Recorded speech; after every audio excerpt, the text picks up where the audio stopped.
let me talk you through this. Again, I think this will be very helpful for you, especially tomorrow morning when it's not like this. So the first thing I need you to imagine is that we are now in a cave. There's my friend.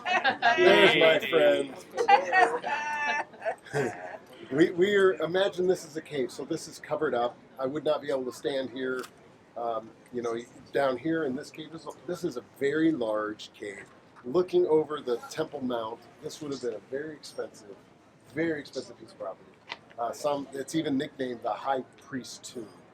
We don't have knowledge of it being the High Priest Tomb, but it would have had to have been someone very wealthy. So imagine there's a cave. It's dark in here. You can see where the entrance was. It would not have necessarily been a large door. There would have been a stone that could roll in front of it. So you're trying to, if this were if the cave was still here, you'd have a better image of what the tomb of Jesus would look like. Because you're going to see a couple options tomorrow, and this will help you.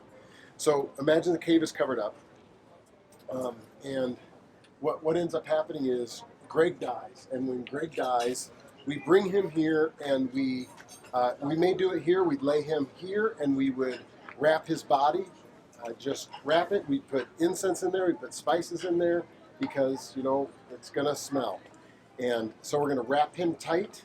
After we wrap him, we put him in any one of these niches. So, and this is a family tomb. This is not, Greg's going to be in there, and Steve's going to be in there, and Kevin's going to be in there. No, this is Greg's family tomb, so it could be anyone related to him.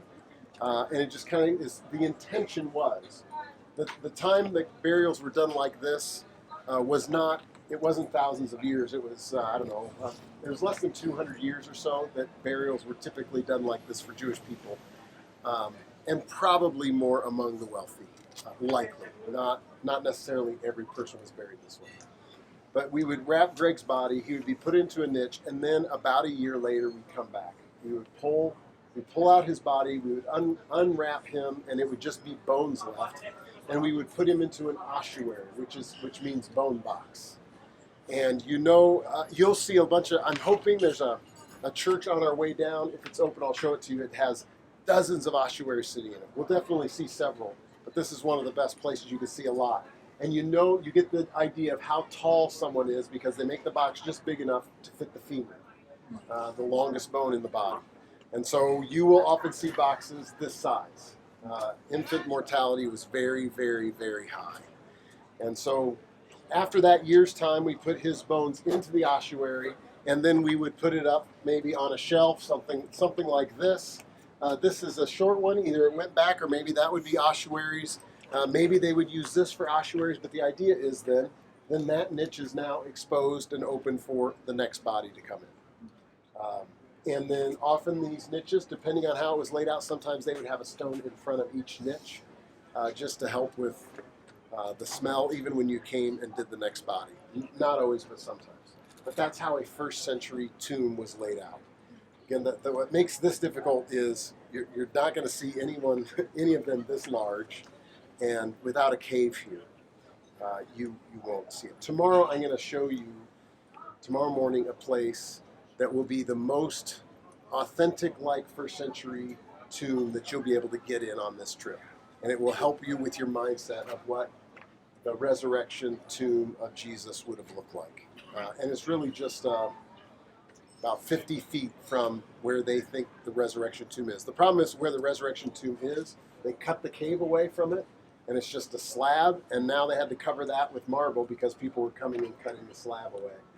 And it's just all with a lot of incense and lamps and incense and all kinds of lights. It's very, very Catholic, and it doesn't give you a sense of what that tomb originally looked like. And then there's a church above it, and then a church above that. It's actually a church inside a church. It's very interesting and odd.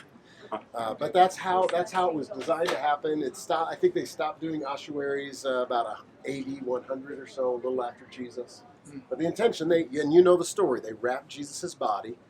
Why did Mary come back on Sunday? Add spices. Yeah, to add the spices. Remember, it was quick. Why did they leave quick? Why did they wrap Jesus' body quickly? Sabbath, yes. The Sabbath was starting, and you cannot do that on the Sabbath. So they wrapped it quickly. That's why they broke the bones of the other guys on the cross. They didn't break Jesus' bones. He was already dead. And they wrapped him quickly. And of course, it was a bunch of men who did it, so they didn't do it right.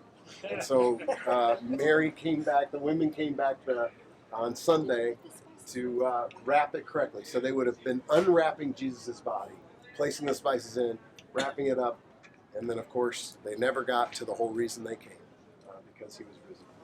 But tomorrow morning we're going to go to two places that are the most popular locations for the belief of the resurrection of Jesus, and I'll kind of talk about both of them, and kind of show you why I think the historical evidence favors one highly over another. But one of them is very, there's actually one church building and 6 different churches share it. It's a very fascinating problem. I'll talk about it tonight. Let me also just kind of give you a heads up warning. Tonight after dinner, once we get settled in the hotel, we'll pick a time when we stop. And anyone who would like to walk into Jerusalem tonight, Jerusalem at night is a unique thing. And I would love to walk you around and show you a few things in the city. It would mean you're putting in an extra 2 or 3 miles of walking. It's not a fast pace, but it's certainly not required. But I'll show you some things that we won't do on this trip, but also show you a couple things at night that just have a unique flavor to them, and be able to give you talk about some things that we won't necessarily talk about the next 2 days while we're walking.